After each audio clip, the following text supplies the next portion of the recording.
Hello guys, welcome back to Tummy fils.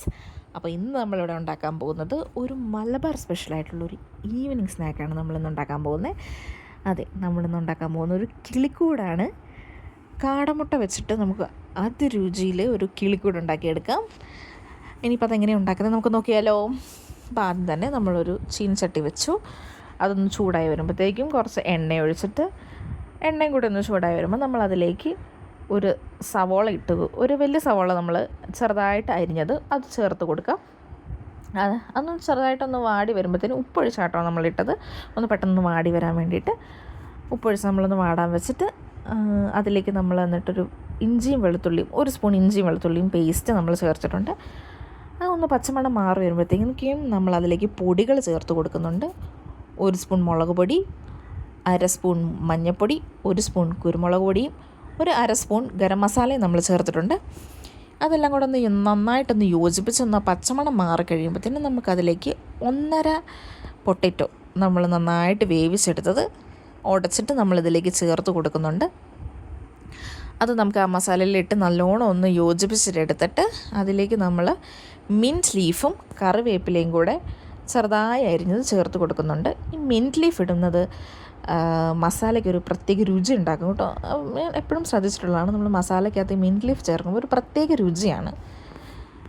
നമുക്ക് ആ ഒരു മസാലയൊക്കെ നല്ലോണം ഒന്ന് അതും കൂടെ ഇട്ടൊന്ന് യോജിപ്പിച്ച് എടുത്തിട്ട് ഇതിൻ്റെ ചൂടൊന്ന് മാറുമ്പോഴത്തേനും നമുക്കൊരു ബൗളിലേക്ക് ഈ മസാല മാറ്റിയിട്ട് നമ്മൾ കൊഴുക്കട്ട നമ്മൾ ഉണ്ടാക്കില്ലേ, അപ്പം അതിന് നമ്മൾ മാവെടുക്കുന്ന അത്രയും മാവ് നമ്മൾ എടുത്തിട്ട് ഉരുള പിടിക്കാനായിട്ട് മാവ് എടുക്കുമല്ലോ, ആ ഒരു കൺസിസ്റ്റൻസിയിൽ മാവ് എടുത്തിട്ട് അതിലേക്ക് നമ്മൾ ഒരു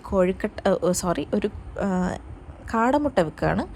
അതിൻ്റെ ഉള്ളിലൊരു കാടമുട്ട വെച്ചിട്ട് നമ്മളതൊന്ന് വെറ്റ് ചെയ്യാൻ വേണ്ടിയിട്ട് മുട്ടയ്ക്കകത്തിട്ട് വെറ്റ് ചെയ്തിട്ട് നമ്മൾ നേരെ സേമിയയിലിട്ട് കോട്ട് ചെയ്തെടുക്കാം. ഈ മുട്ടയിൽ നമ്മൾ വെറ്റ് ചെയ്തിട്ട് സേമിയയിലേക്ക് വെക്കുമ്പോഴത്തേനും സേമിയ എല്ലാം കൂടെ വെറ്റാവും കേട്ടോ. അപ്പോൾ ഇതെല്ലാം കൂടെ ഒട്ടിപ്പിടിക്കും. നമുക്കൊരു ബുദ്ധിമുട്ടാണ്. പിന്നെ ഈ സേമിയ ആ ഒരു മുട്ടയിൽ ആ ഒരു മാവിൽ കോട്ടായി വരാനും കുറച്ച് പാടാണ് കേട്ടോ. പിന്നെ സേമിയ എടുക്കുമ്പോൾ കുറച്ചുകൂടെ തിന്നായിട്ടുള്ള സേമിയ എടുക്കാനായിട്ട് ശ്രമിക്കുക. നമ്മളിവിടെ കുറച്ച് വലുതെടുത്തത് കൊണ്ട് തന്നെ നമുക്ക് കുറച്ച് പാടാണ്. ഒന്ന് കോട്ടായി വരാനായിട്ട് കുറച്ച് പാടുപെട്ട പോലെ എനിക്ക് ഫീൽ ചെയ്തു. എല്ലാവരും ഒന്ന് തിന്നായിട്ടുള്ള സേമിയ എടുക്കാനായിട്ട് ശ്രമിക്കുക കേട്ടോ. അങ്ങനെ നമ്മളെല്ലാം വെറ്റ് ചെയ്തും കോട്ട് ചെയ്തും എടുത്ത് നമുക്ക് ഒരു 2-3 ഉരുളയാക്കി മാറ്റി വെക്കാം. എന്നിട്ട് നമുക്ക് ഒരു ചീനച്ചട്ടി എടുത്തിട്ട് ഈ ഇടുന്ന ബോൾസ് പകുതി മുങ്ങിക്കിടക്കാൻ പാകത്തിനുള്ള എണ്ണ ഒഴിച്ചിട്ട് നമുക്കത് നല്ലോണം ചൂടാക്കണം. എണ്ണ നല്ലോണം തിളച്ച് വരണം. എണ്ണ നല്ലോണം ഒന്ന് ചൂടായി വരുമ്പോഴത്തേനും നമുക്ക് അതിലേക്ക് ഈ ബോൾസ് നമ്മൾ ഉരുട്ടി വെച്ചിരിക്കുന്ന ബോൾസ് ഇട്ട് കൊടുക്കാം.